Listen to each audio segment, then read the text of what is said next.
Müdigkeit ist eine gute Voraussetzung für gechilltes Spielen. Ja. I'm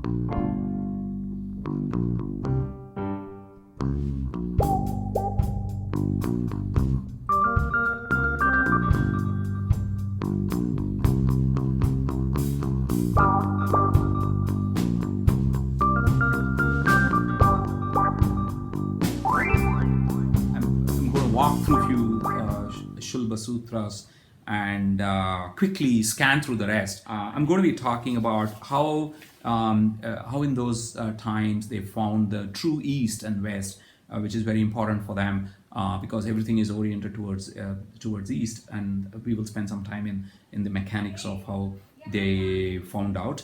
And the second is a Pythagoras theorem. I think there will be a lot of interest for us to kind of see what they said about Pythagoras theorem. Pythagorean triplets. I mean, there is a sutra which actually gives you some 7-8 triplets, and they also give you another sutra gives you how to even build your own triplet. And then I think we will do a combining squares maybe, and then we will do a square root of 2. Their formula for square root of 2. I think that there'll be a lot of interest in that. And beyond that, I wanted to cover combinations. We will cover difference of two squares. How do you convert a rectangle into a square, and how do you transform square to a rectangle? And then how do you transform square to a circle and circle to a square, and value of pi, and how do you convert? How do you take a square and convert it into an octagon of the same sides, and similar triangles, and all of this is there. We may not have time to go through all of them. We will probably cover 2, 3, and then we'll stop there.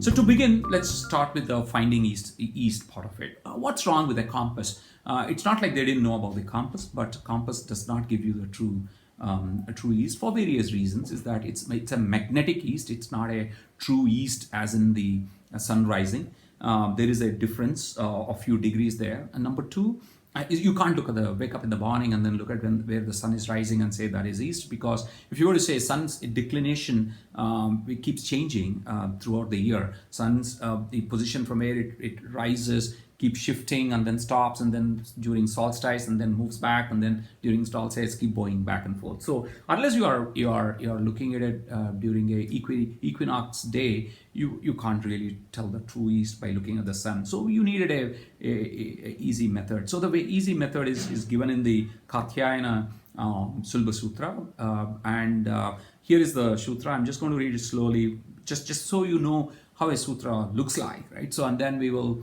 walk through the procedure. It says, Same Shankam Nikaya Shanka Sammitaya Rajva Mandalam Parilikya Yatre Likayoh Shanka Grachaya Nipatati Tatra Shanka Nihanti Sa Prachi. So this is the sutra. This pretty much is telling how you can find east. So like I said earlier, there's no figure, there's no image or drawing for you to go with. You have to really understand what he's saying. Shankam, I'll just give you a few words here. And it's just we won't do this for every sutra out there. We will just do it for one or two, just so that you get a kind of an appreciation. Shankam means any small staff, a pole, which we'll be using. And the method by which we are going to be using is the sun shadow method. So Shankam means a pole. Then mandalam, there's another word here, mandalam, which means a circle. And then rajju means a cord. And then you say prachi, the final word is prachi. Prachi means east. So I'll leave it there. What he's basically saying is that you fix a shanku, which is a gnomon, and on a level ground, and draw a circle with a cord which is same height as the shanku. Take the height of the shanku, fix it in the ground, fix the shanku in the ground, take the height, the same length of thread, and then fix it and draw a circle with the cord, right? And then what you do is, forenoon shadow, you point on the circle, and then post-noon shadow, point on the circle. and that creates a segment on the circle, and you connect these two points, and that line is the east. So this is what he's saying, and then you can pretty much draw east. And how do you find north? North is also a very important thing. So you need to know you don't have a right angle method. So there are two ways. One is you take the chord and double the length of the chord, and you pull the chord there. It forms a triangle, and that point, and connect it to the Shanku. That is a north and southwest. That's one method. The other method is you draw a bisector, and then you draw, which is called fisheye bisector, and the head on the tail of the fish is what gives you another method of finding the north and west. So this is how a sutra looks like. Now let's look at what do we look at? Pythagorean theorem in general theorem of Pythagorean, and this is the theorem which is there in Baudhayana, which is in first chapter 12th one, which says, I'm going to read it slowly again, and then we will talk about what it says. Dirgha chaturasya akshanya rajjuh pashvamani tiryakmani cha yat prithak bhute kurutastha dubayam karoti. So I'm sure I messed up the pronunciation, but the idea is it's a very, very simple single line, and it's explaining what the whole Pythagorean theorem is. It simply says that rope stretched along the length of the diagonal produces an area which the vertical and horizontal sides make together. So this is Pythagorean theorem in general, right? So he's talking about the square of the sides is equal to the square of the diagonal. And so this is primarily what basically they talk about. And now let's look at I want to talk to you guys about the triplets, right? So the Pythagorean triplets is again mentioned in Baudhayana Sulbha Sutra in first chapter 13, immediately after the general version of the Pythagorean version theorem, which is the 12th verse, talks about it.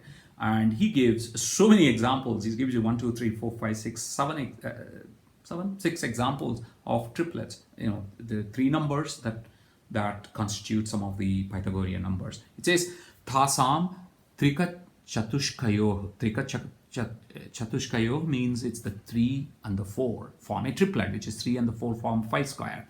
And Dwadashika Panchikayo. Dwadashi is 12 and Pancha is 5.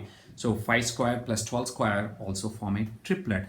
Panchadashi Kashtikayo. So Panchadashi means 15 and Shashti means 8. Panchadashi Ashti Kayo, which means these two also to form 15 square plus 8 square is equal to 17 square. Saptika Chatur Vimshikayo, which is 7 square plus Chatur Vimshika means 24 square. 7 and 24 form a triplet with 25. Dwadashika Pancha Trimshikayo. Dwadashi is primarily 12, and Pancha Trimdashi, 3 means 30, Trim Dashi means 30, and Pancha Trimdashi means 35. So 12 square and 12 and 35 form a Pythagorean triplet with 37, which leads results in 37. So it's like this. He goes on and he says itye sasu upalabdhi. So it's like he's saying itye sasu means is like he just goes on and on. I'm just giving you some examples of here. So and this is funny because that means they know this is a never-ending process of finding triplets there. And there is another sutra which actually has Katyayana in his Katyayana Sulbha Sutra. He presents a relationship of I'm going to flash it on the on the screen here, which allows you to construct a triplet. You can construct as many triplets as you want, and so these were something that that was used. I loved one more sutra, we will just talk about it, and then we'll move on to other types of sutras here. I mean, other geometrical sutras, which is this one is very simple. It's a Katyayana Sulbha Sutra, second chapter, fourth verse.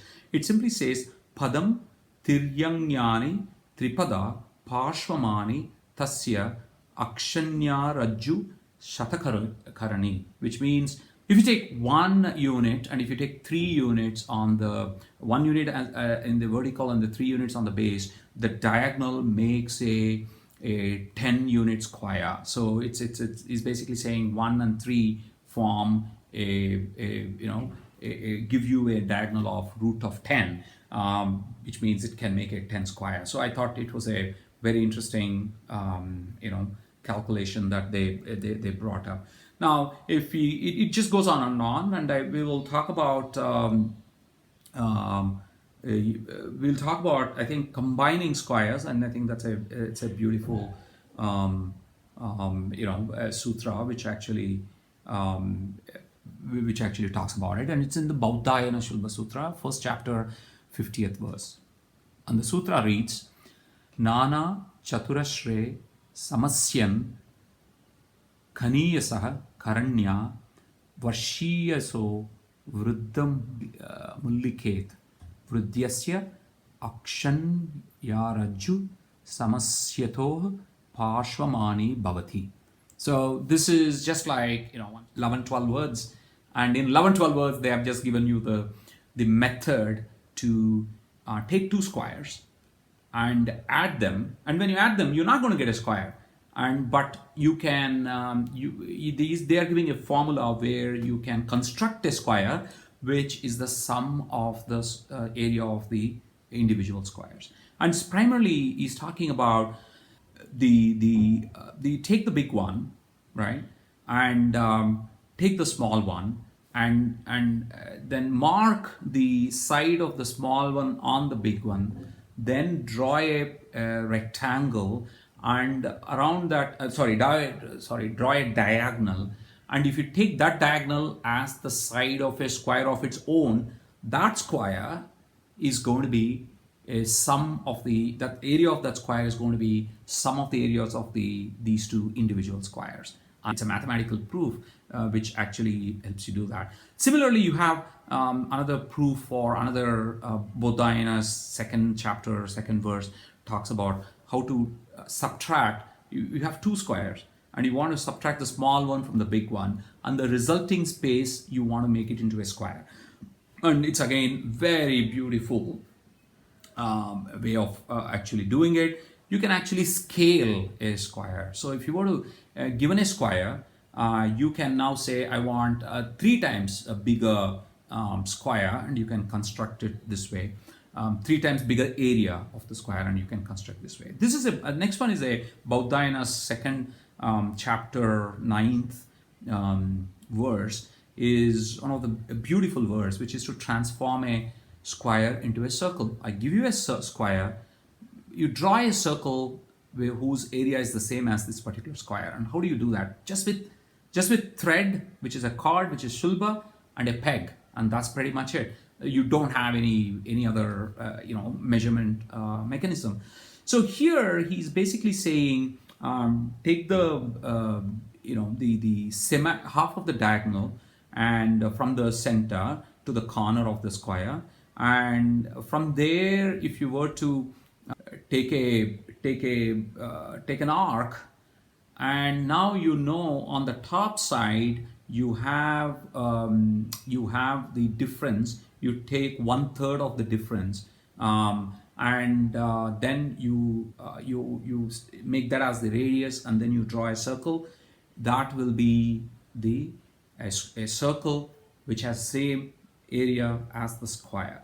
And this actually requires you to have a understanding of square root of 2. So now we'll go into the Bauddhayana Sulbha Sutra, chapter 2, verse 12, which actually gives you the formula for square root of 2. I want to read this because it's a fantastic verse. It says, Pramanam trutiyena vardayet tadyat trutyena atma chaturtrimshenonena savisheshaha. So this is like 6 words, and it is giving you the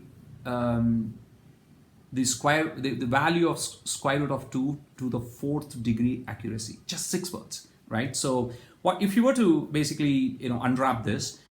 He's saying take a number, take 1, and then increase it by 1/3. Truti means third, and vardayet means increase. So trutiyena vardayet, meaning take 1, add 1/3 to it. Then he says tat chaturdena, which means like take that 1/3 and increase it by 1/4 of that 1/3, and then finally take that sum and you take you reduce 1 by 34th, right? So that 34th is trimshat is 30, chaturtrimshat is 34. He's saying 1/34th, remove that. So he's saying 1 plus 1 by 3 plus 1 by 12 minus 1 by 12 into 1 by 34. If you really go to do this, you'll get 577 by 408, which gives you 1.41421. So this, it's as accurate as this is. They didn't stop there. They know that this just doesn't end. This is an irregular fraction. And they know that you could have one more term, and you can add one more term. And there is another Sulbha Sutra which actually tells you what that term would look like. And it just keeps going on. So this is a fascinating how how they were able to calculate all this 3,000 years ago. Again, there is an approximate value of pi. They very well understood what the pi number is, but pi was much more harder. I've seen that the average value of pi went somewhere between 3.08 to 3.15, and they said it's somewhere between that. So they were approximating the value of pi in many cases. So that's the way. They also had ways of calculating square root of 3 in a very similar manner, the way they calculated square root of 2, and that's pretty much it. I mean, I think I can go on and on. I mean, I think I want to stop this video around 30 minutes. So I hope it was very interesting. The idea of going through the Sulbha Sutras, obviously, what's the practical value? The practical value, A, is number one, to appreciate the fact that when we read a Sanskrit verse, we somehow, first of all, we don't even understand it. Number two, we don't think it is relevant to us in today's world. But square root of 2, isn't that relevant to you? Geometrical transformation, isn't that relevant to you? Scaling a square, isn't that relevant? We use it all the time in engineering and in computer science and everything else. The question therefore is, why are we not learning these at school? I have no idea. I have no answer. We still follow the Western methods. There's nothing wrong with the Western method. I'm not pitting one against the other. All I'm saying is we have figured this out 3,000 years ago. And well, there is always more than one way of solving a problem. You can solve it geometrically, you can solve it graphically, you can solve it algebraically, you can solve it numerically. And why can't we use Sulbha Sutra way of solving it? Because it's a very intuitive manner, and you can see how things are getting changed and transformed, and how the numbers are coming out. In fact, square root of 2 is very graphical way of finding it. In fact, I'll show the picture on this screen. But if you were to learn how square root of 2 can be found by just chopping few squares, why can't we learn that? I think that makes us a better scientists. That makes us better mathematicians. And it also makes us a better a historian, from the way of understanding that you are learning a method which is coming from 3,000 years ago. My only submission is that I think we got to give this a chance. I think we have to start telling our children and ourselves about all these things. Learn it, few of them, just so that you appreciate what is there, and don't junk it in the closet of mythology, right? So, or ritual. These are only two words we use for anything that related to Sanskrit. I want to bring that modern view to what 3000 years ago Sulbha Sutra was written for. There is nothing about God here. There is nothing about mythology here. It is simple technical treatise, and that is worth bringing back today for us to learn and for us to improve upon as well. I hope you enjoyed this episode. It was one of the toughest episodes for me to put together. The content was so complex, and frankly, I read all the sutras, so I didn't know, I had to pick few, and I made a lot of notes here, and I have more and more notes, on my computer. So I hope I was able to bring a few of these to light, so that in your conversation next time, you could be a lot more intelligent about what we have discovered, 3,000 years ago. And maybe if your interest takes you further down, and if you have the appetite or stomach for it, you would pick up a book and read Sulbha Sutras, and appreciate the geometry and how beautiful, how poetic they treated math as. We're going to be. This is not the end of maths, section. There are more. For example, then the next section I'm going to be talking about Chandas, which is the prosody, and there is a lot of math there. And then we'll be talking about Aryabhatiya, and which is again, there is a lot of math, astronomy side of it. There is a different type of maths that we have developed. We will go into a little more technical treatise on all this. Thanks for joining me. I know it must have been a little harder for people who who don't like maths, but I hope this was something that you appreciated today. Thank you again, and I'll catch you in my next episode.